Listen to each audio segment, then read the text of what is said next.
ಇನ್ನು ಮುಸ್ಲಿಮರಿಗೆ ಕಾಮಗಾರಿಗಳಲ್ಲಿ ಮೀಸಲಾತಿ ನೀಡುವ ಬಗ್ಗೆ ಬಜೆಟ್ನಲ್ಲಿ ಘೋಷಿಸಲಾಗಿತ್ತು. ಸದ್ಯ ಈ ಬಗ್ಗೆ ವಿಧೇಯಕ ಮಂಡಿಸೋದಕ್ಕೆ ಕ್ಯಾಬಿನೆಟ್ ಕೂಡ ಅಸ್ತು ಅಂದಿದೆ.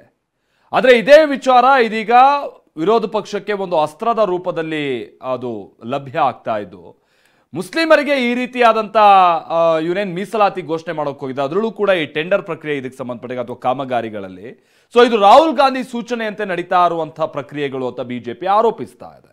ಆದರೆ ಕಾಂಗ್ರೆಸ್ ನಾಯಕರುಗಳು ಇದಕ್ಕೆ ಸಂಬಂಧಪಟ್ಟ ಹಾಗೆ ಬೇರೆಯದ್ದೇ ಸಮರ್ಥನೆಯನ್ನ ನೀಡ್ತಾ ಇದ್ದಾರೆ. ಮುಸ್ಲಿಮರಿಗೆ ನೀಡಲಾಗ್ತಾ ಇರುವಂತಹ ಈ 4% ಮೀಸಲಾತಿ ಯಾವ ರೀತಿಯಾದ ಜಟಾಪಟಿ ಕಾರಣ ಆಗ್ತಾ ಇದೆ, ಬನ್ನಿ ನೋಡೋಣ.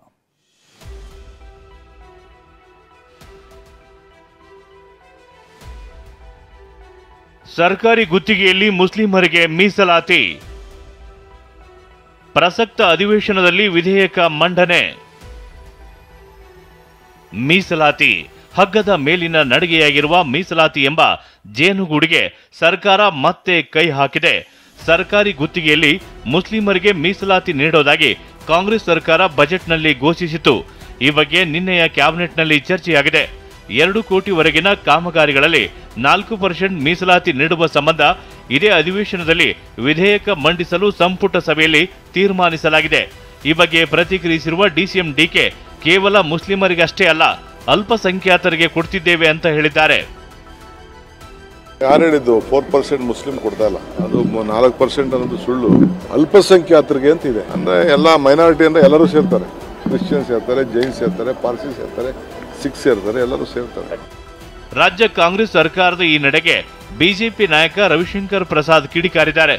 ರಾಹುಲ್ ಗಾಂಧಿ ಸೂಚನೆ ಮೇರೆಗೆ ಮೀಸಲಾತಿ ನೀಡಲಾಗಿದೆ ಅಂತ ಆರೋಪಿಸಿದ್ದಾರೆ.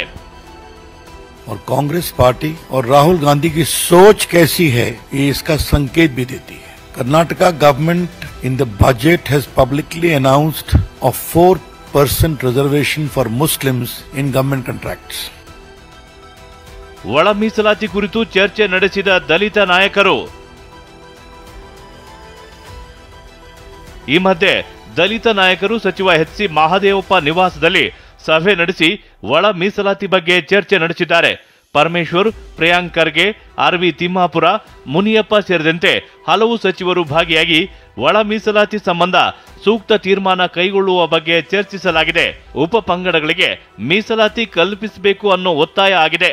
ಸೋಮವಾರ ಮತ್ತೊಂದು ಸುತ್ತಿನ ಸಭೆ ನಡೆಸುವ ಸಾಧ್ಯತೆ ಇದೆ.